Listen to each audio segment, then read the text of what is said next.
Vamos falar agora a respeito de fator de enrolamento.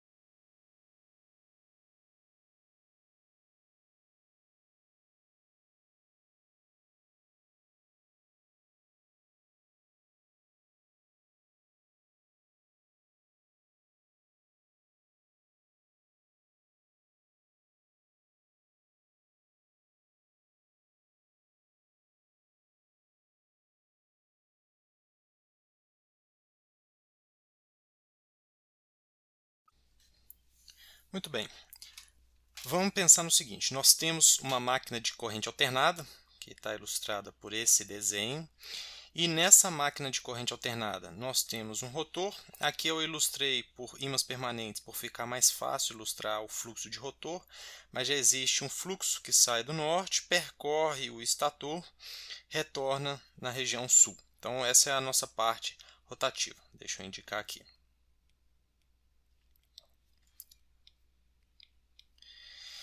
E ao invés de colocar nessa máquina três fases, eu coloquei apenas uma fase, que seria a fase A. O sinal mais indica que o condutor está saindo e o sinal menos indica que o condutor está entrando. E eles estão espaçados espacialmente 180 graus mecânicos.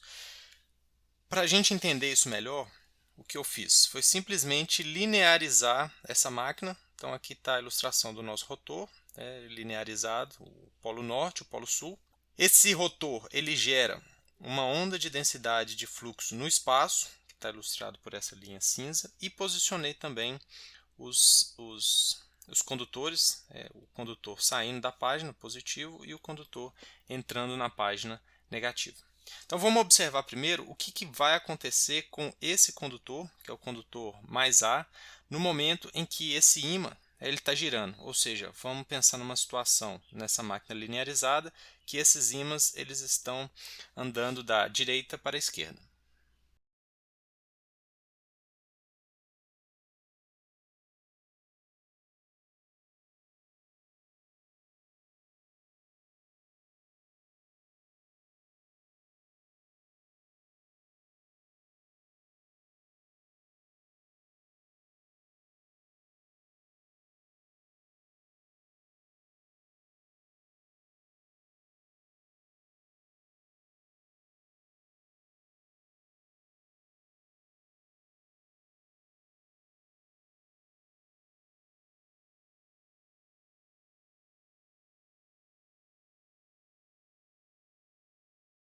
Então o que nós temos aqui é a representação da densidade de fluxo observada por um condutor. Isso agora nós deixamos o espaço e fomos para o tempo. E temos a onda também de tensão induzida, também no tempo, defasada 90 graus da onda de fluxo, como nós já vimos lá atrás. Então, a primeira coisa que a gente observa é o seguinte: enquanto o fluxo norte está cruzando o condutor mais A, o fluxo sul está cruzando o condutor menos A.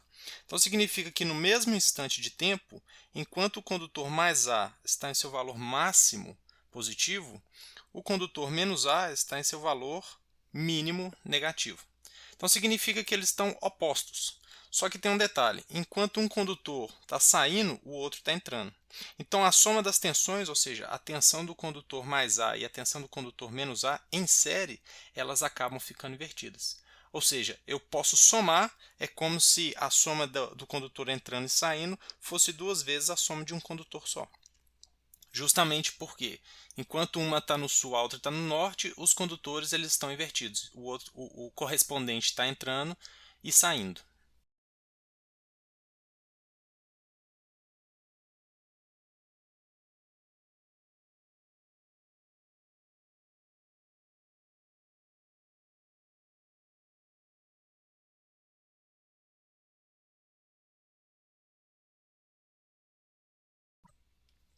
Ou seja, Se as duas condições, os dois condutores eles estão invertidos e a tensão induzida em cada um desses condutores também está invertido, significa que eu posso simplesmente pegar a tensão em um condutor e multiplicar por 2.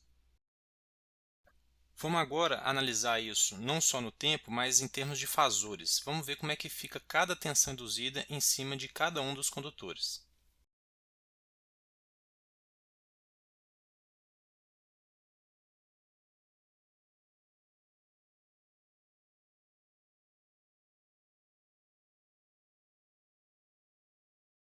Naturalmente, o que a gente percebe é que se eu tenho um fasor defasado 180 graus do outro, aí na hora que eu somo, eu faço a subtração com sinais invertidos, eu consigo ter o valor final da tensão, que é duas vezes um dos fasores, correto? Aí eu trago a seguinte pergunta: e se um desses condutores não tiver espaçado 180 graus, como eu coloquei? Vamos supor, por exemplo, nessa máquina aqui em cima, que em vez dos 180 graus mecânicos, ele estivesse, por exemplo, defasado 135 graus. Como que ficaria? Como é que ficaria essa distribuição, tanto no tempo quanto no fasor, né, e no espaço também?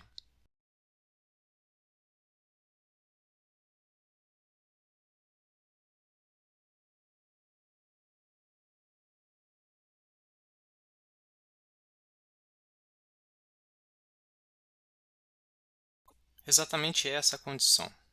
Eu peguei o condutor menos A, desloquei ele 180 graus, eu diminuí o passo dele, agora ele está espaçado 135 graus mecânicos. Que aqui nesse caso é equivalente a 135 graus elétricos. Como é que vai ficar então o diagrama fasorial e como que vai ficar essa onda no tempo?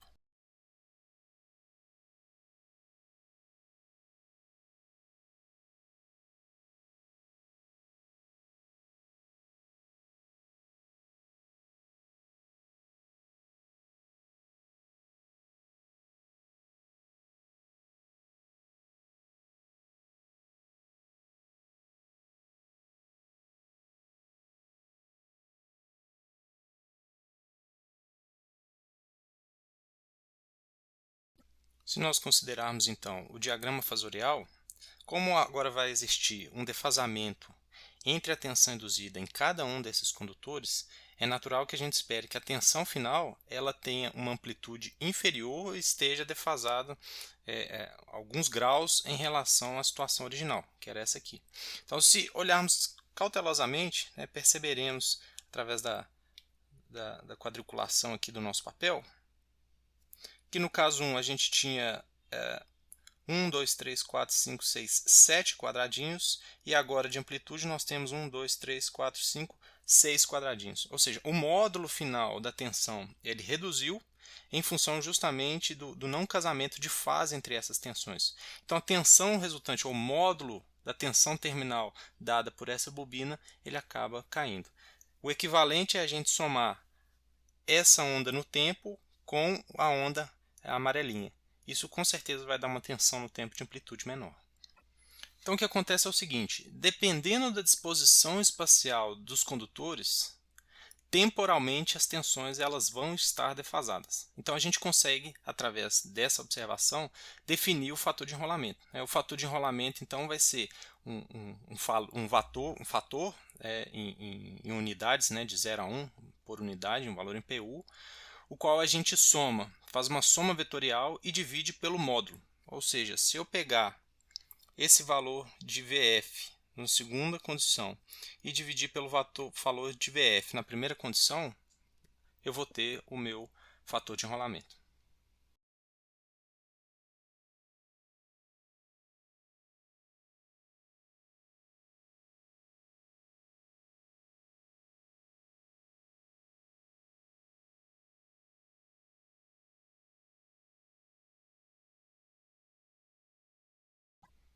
Vamos agora tentar quantificar esse valor, nesse exemplo anterior, de 135 graus, qual que seria o valor numérico para a tensão terminal.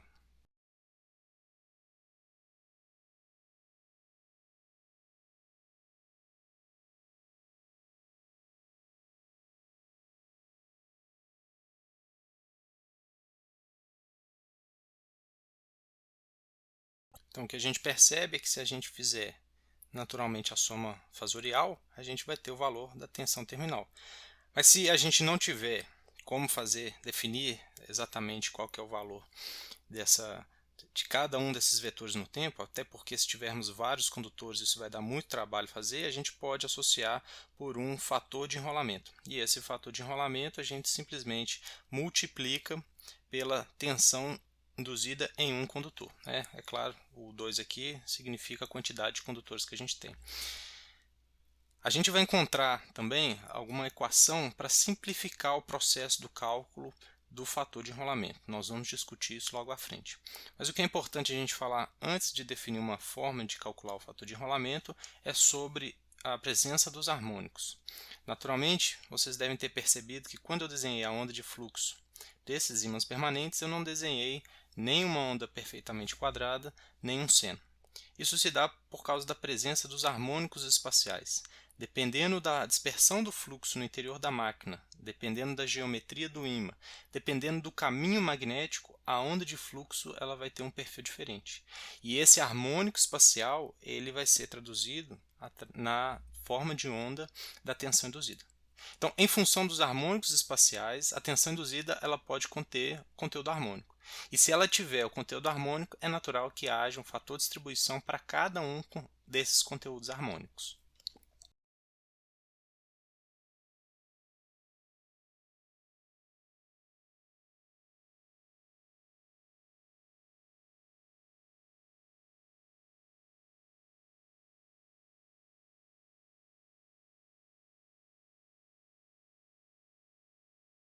Para a gente entender melhor como calcular o fator de enrolamento sem precisar, sem a necessidade de ter que identificar a tensão individualmente em cada um dos condutores, a gente precisa primeiro entender a origem, o que a gente pode fazer para separar a forma de cálculo do fator de enrolamento. Então, basicamente, existem três formas que podem reduzir a tensão terminal da máquina. E esses três contabilizados que formam o nosso fator de enrolamento. Então, o fator de enrolamento ele é dado por um fator de passo, que é o encurtamento dessa forma que eu ilustrei, que foi a primeira delas. Ou seja, o meu condutor ele deixa de estar a 180 graus um do outro e passa a estar, por exemplo, a 135 graus. Então, o passo deixou de ser pleno e passou a ser um passo encurtado. Então, nessa condição, eu tenho um fator de passo. A segunda condição é o fator de distribuição. Quando eu tenho, por exemplo, um condutor menos A, como indicado aqui, e tem outro condutor na lateral e tem outro condutor na lateral. Ou seja, a parte positiva ou a parte negativa, ou a parte que entra ou a parte que sai dos condutores da minha máquina, elas podem estar distribuídas na ranhura. Naturalmente, nessa condição, a tensão terminal também ela vai ser menor. E o último fator é o fator de torção. O fator de torção é aquele evento clássico que tem, por exemplo, nas barras do rotor de indução, onde a gente vê uma ligeira torção nas barras de rotor, ou seja, o enlace nessa condição vai ser diferente.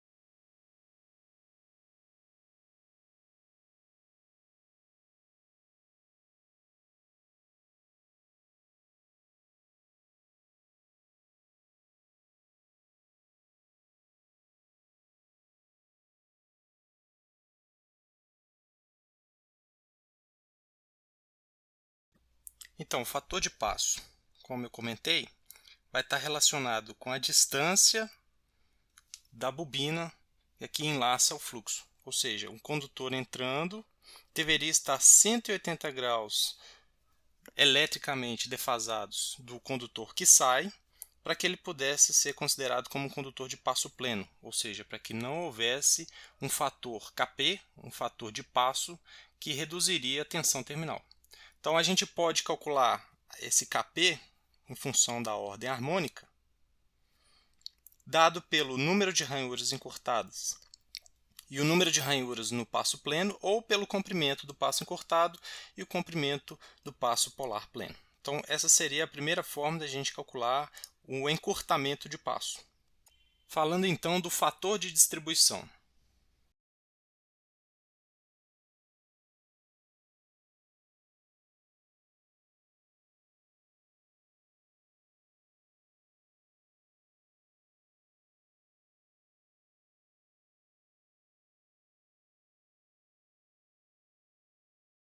Agora, no fator de distribuição, vamos eliminar o fator de passo, ou seja, nós colocamos os nossos condutores 180 graus elétricos defasados, ou seja, garantimos o passo pleno, e distribuímos, em vez de ter apenas um condutor concentrado, estou falando condutor, mas vamos considerar aqui uma espira.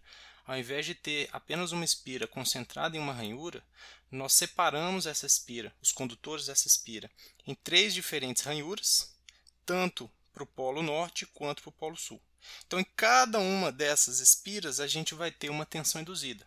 E a soma individual de cada uma dessas tensões que vai dar a tensão terminal. Vamos desenhar o diagrama fasorial para a gente entender isso também.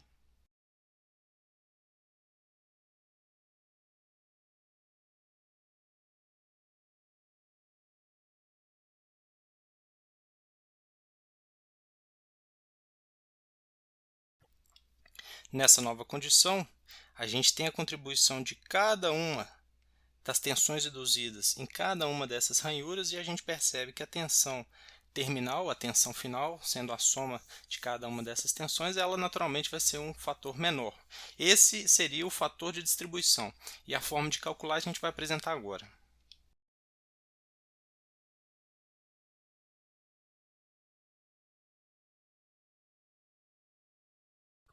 Muito bem, desses fatores só falta então o fator de torção.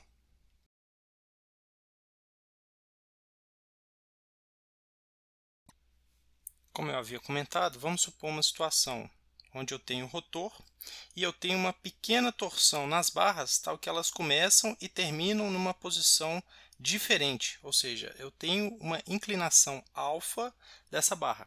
Isso pode acontecer, isso é mais comum ser observado no rotor da máquina de indução, mas qualquer máquina pode ter esse fator de torção.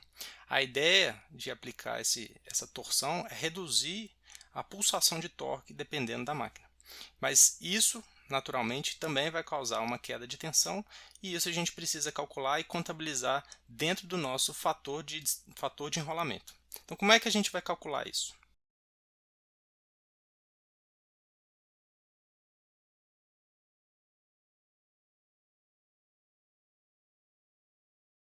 A demonstração de cada uma dessas equações vocês conseguem encontrar no livro do Pironin.